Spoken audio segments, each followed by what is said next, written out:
संभल में सर्वे के दौरान हुई हिंसा को 10 दिन बीत चुके, लेकिन सड़क से लेकर संसद तक संग्राम जारी है। कांग्रेस सांसद और लोकसभा में नेता प्रतिपक्ष राहुल गांधी और प्रियंका गांधी संभल जाने के लिए रवाना तो हुए।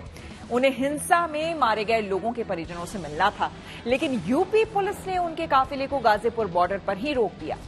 दिल्ली मेरठ एक्सप्रेसवे पर राहुल और प्रियंका करीब 2 घंटे तक रुके रहे। कांग्रेस कार्यकर्ता पुलिस से उलझते रहे। एक्सप्रेसवे पर हंगामा और हुड़दंग होता रहा और इस दौरान सैकड़ों लोग जाम में फंसे रहे। राहुल गांधी ने खुद अधिकारियों से बात की और अकेले पुलिस के साथ संभल चलने को कहा, लेकिन इस पर भी बात नहीं बन सकी। नतीजा ये हुआ कि राहुल गांधी वापस लौट गए।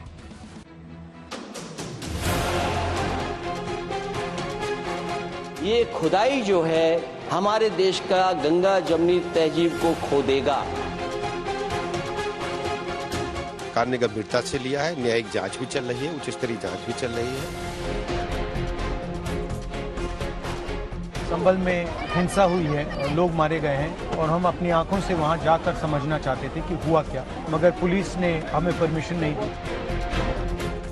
24 नवंबर को जामा मस्जिद में सर्वे के दौरान हुई हिंसा के बाद यूपी के संभल में भले ही शांति है, लेकिन इस बहाने सड़क से संसद तक सियासी संग्राम छिड़ा है। संभल हिंसा के 10 दिन के बाद लोकसभा में नेता विपक्ष राहुल गांधी, कांग्रेस सांसद प्रियंका गांधी वाड्रा समेत अपने 5 सांसदों के साथ संभल जाने के लिए दिल्ली से रवाना तो हुए, लेकिन रास्ते में ही उनके काफिले को रोक लिया गया। लाव लश्कर के साथ आगे बढ़ रहे राहुल प्रियंका को उत्तर प्रदेश और दिल्ली के गाजीपुर बॉर्डर पर रोका गया। लगभग 2 घंटे की गहमा गहमी के बाद आखिरकार राहुल एंड टीम को दिल्ली लौटना पड़ा। ये वो लक्ष्मण रेखा है जो प्रशासन ने खींची है। आप देखिए 1, 2 और 3 बैरिकेड, 3-4 बसें उस हाईवे पे लगाई हैं जो 24 घंटे रात और दिन को चलता है। यहाँ खाकी का समुंदर है और इस तरफ कांग्रेस कार्यकर्ता है। 1-2 बैरिकेड तोड़फोड़ करने की कोशिश यहाँ कार्यकर्ताओं ने की। हालांकि पुलिस की बॉडी लैंग्वेज से लग रहा है कि वो समझाने के मूड में है। लगातार कह रही है कि इससे आगे मत बढ़िए। राहुल गांधी की गाड़ी आपको नजर आ रही है। कैमरे जहाँ पे दर्जनों कैमरे आपको पीछे नजर आ रहे हैं, वहाँ पे राहुल गांधी की गाड़ी खड़ी हुई है। राहुल के काफिले को रोकने के लिए यूपी दिल्ली बॉर्डर पर बैरिकेडिंग लगाई गई थी। पुलिस का भारी बंदोबस्त था। 3 लेयर में सुरक्षा के इंतजाम थे। राहुल गांधी को रोके जाने से कांग्रेस कार्यकर्ता नाराज हो गए। उन्होंने बैरिकेडिंग को तोड़कर आगे बढ़ने की कोशिश की, हालांकि वहां मौजूद पुलिस ने उन्हें आगे बढ़ने से रोक दिया। और लगातार सुरक्षा बल है, जो पुलिसकर्मी है, वो किसी भी तरह की अनदेखी नहीं होने देंगे। जब राहुल आगे नहीं बढ़ सके तो उन्होंने प्रशासन से 5 लोगों के प्रतिनिधिमंडल के साथ संभल जाने की अनुमति मांगी। पुलिस की कोशिश थी कि उनका पूरा दल जाए, लेकिन उनको लगा कि अगर प्लान ए काम नहीं आता है तो कहीं ना कहीं प्लान बी पे काम हो। और प्लान बी ये है कि राहुल गांधी और प्रियंका गांधी संभल जा सके और पीड़ित परिवार से मिल सके। और ऐसे में कहना है कि भाई जो धाराएं लगी हैं उसके तहत 5 लोगों की अनुमति होती है। अगर 144 से 163 की बात हो रही है तो हम 5 से ज्यादा लोग नहीं जाएंगे और प्रदेश प्रभारी और अध्यक्ष समेत 3 और लोग जा सकते हैं, लेकिन उसकी भी अनुमति नहीं दी गई है। प्रशासन ने कह दिया है कि जब पाबंदी है तो पाबंदी है। लेकिन इस मांग को भी ठुकरा दिया गया, जिसके बाद राहुल गांधी ने खुद अधिकारियों से बात की और अकेले पुलिस के साथ संभल चलने को कहा, लेकिन बात नहीं बन सकी। संभल जाने की कोशिश कर रहे हैं, पुलिस मना कर रही है, अलाउ नहीं कर रही है। एज एलओपी मेरा अधिकार बनता है कि मैं जा सकता हूं, मगर तब भी वो मुझे रोक रहे हैं। मैंने कहा है कि मैं अकेला जाने को तैयार हूं, पुलिस के साथ जाने को तैयार हूं, मगर उन्होंने वो भी बात एक्सेप्ट नहीं की और अब कह रहे हैं कि कुछ दिनों में अगर हम वापस आएंगे तो फिर वो हमें जाने देंगे। काफी मशक्कत के बाद भी काफिला आगे नहीं बढ़ पाया। राहुल और प्रियंका ने उन्हें रोके जाने पर नाराजगी जताई। राहुल ने आरोप लगाया कि उनको संभल जाने से रोकना उनके संवैधानिक अधिकारों का हनन है। एक्चुअली जो एलओपी के अधिकार हैं उसके खिलाफ है। मुझे अलाउ करना चाहिए। यूएस कॉन्स्टिट्यूशन है ना,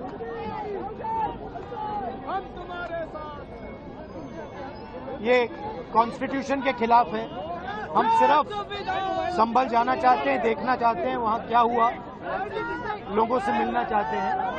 मगर हमारा जो कॉन्स्टिट्यूशनल अधिकार है, मेरा जो कॉन्स्टिट्यूशनल अधिकार है, उसको मुझे दिया नहीं जा रहा है। देखिए, जो संभल में हुआ है वो गलत है।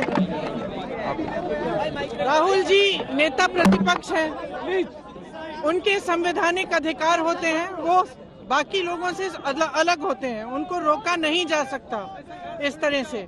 उनका संवैधानिक पद है, संवैधानिक अधिकार है कि उनको अलाउ किया जाए कि वो पीड़ितों से मिलने जाएं। उन्होंने ये भी कहा कि मैं अकेला चले जाऊंगा, यूपी की पुलिस के साथ मैं अकेला चले जाऊंगा, मुझे अकेला ले जाइए। वो भी करने के लिए तैयार नहीं है। पुलिस वालों के पास कोई जवाब नहीं है। शायद उत्तर प्रदेश की स्थिति क्या ये है कि आप इतना भी नहीं संभाल सकते, तो फिर आप इतना गर्व से क्यों कहते हैं कि लॉ एंड ऑर्डर आपने संभाल रखा है यूपी में। लेकिन कांग्रेस का प्रतिनिधि मंडल सड़क पर डटा रहा, जिस वजह से एक्सप्रेसवे पर काफी लंबा जाम लग गया। काफी देर तक ट्रैफिक में फंसे लोगों का सब्र जवाब दे गया, तो जनता का गुस्सा कांग्रेस कार्यकर्ताओं पर फूट पड़ा। गाजियाबाद के एडिशनल कमिश्नर ने राहुल के आरोपों को नकारते हुए संभल के जिलाधिकारी के आदेश का हवाला दिया, जिसके अनुसार 10 दिसंबर तक बाहरी लोगों के संभल जाने पर रोक लगाई गई है। संभल कलेक्टर के द्वारा, जिलाधिकारी के द्वारा वहाँ प्रतिबंधी लगाए गए हैं। वहाँ बिल्कुल स्थिति नॉर्मल है। एक्सटर्नल जो लोग जाने से वहाँ स्थिति को नुकसान ना हो, इसलिए वहाँ से जो डीएम ने ऑर्डर जो प्रतिबंधी लगाया उनको समझाया गया है, और उनको समझाने के बाद उनको वापस दिल्ली भेज दिए गए। घंटों की मशक्कत के बाद राहुल का काफिला जब दिल्ली लौटा तो आवाजाही सामान्य हो पाई। ट्रैफिक खोली गई है और प्रशासन से बातचीत के बाद राहुल गांधी अब वापस जाएंगे, क्योंकि आगे जाने की तो अनुमति उनको है नहीं। अजय राय, राहुल गांधी, प्रियंका गांधी और सभी लोग अब यहाँ पे वापस जाते हुए 2 घंटे की रस्साकशी के बाद यहाँ नेशनल हाईवे पर गतिरोध सुलझा तो नहीं है, मे बी पोस्टपोन हो गया है। राहुल के संभल जाने की जिद पर बीजेपी ने जोरदार प्रहार किया। बीजेपी बोली, इंडिया गठबंधन में संभल पर श्रेय लेने की होड़ मची है। श्री राहुल गांधी जी के पास Z+ विद ASL सिक्योरिटी है। ASL का फुल फॉर्म, ये वो सिक्योरिटी है जो देश के गृह मंत्री के पास है, देश के रक्षा मंत्री के पास है। ASL का मतलब होता है एडवांस सिक्योरिटी लाइसेंसिंग। इस सुरक्षा का व्यक्ति, ये प्रधानमंत्री के बाद सर्वोच्च स्तर की सुरक्षा है। इस प्रकार की सुरक्षा के व्यक्ति को जहां जाना होता है, एडवांस में वो प्रोग्राम बताया जाता है, एडवांस में वहां पर पुलिस की टीम पहुंचती है और उस जगह को सैनिटाइज करती है और उसके बाद क्लियरेंस देती है। तो ना तो आपके दिल की भावना थी जाने की, और ना आपने औपचारिक रूप से जो आपका दायित्व और सुरक्षा, उन दोनों के हिसाब से भी आपने जाने की मंशा नहीं की। एक रस्म अदायगी की और उसके उपरांत लौटकर आ गए। संभल पर बीजेपी और समाजवादी पार्टी में भी जुबानी जंग तेज है। अखिलेश ने पूछा, आखिर यूपी पुलिस हम लोगों को संभल जाने से रोक क्यों रही है? चाहे समाजवादी पार्टी हो चाहे कांग्रेस पार्टी हो, संभल के मामले में जो राजनीति करना चाहते हैं तो इनको राजनीतिक उत्थान नहीं, इनका राजनीतिक पतन होगा। पहले समाजवादी पार्टी की ड्रामेबाजी चलती रही, पहले उन्हीं की पार्टी के विधायक सांसद निर्दोष लोगों को मरवाने का काम करते हैं, और अब कांग्रेस के नेता और प्रतिपक्ष के नेता श्री राहुल गांधी जी और कांग्रेस ही अपना नौटंकी शुरू कर दिए हैं। आखिरकार भारतीय जनता पार्टी की सरकार छिपाना क्या चाहती है? पहले दिन से ही इस बात को सबने कहा है। समाजवादी पार्टी का भी यही मानना है, और समाजवादी पार्टी के साथ साथ आम जनता का ये मानना है, जो कुछ करा धरा है सब भारतीय जनता पार्टी के इशारे पर वहाँ के प्रशासन ने ये घटना की है।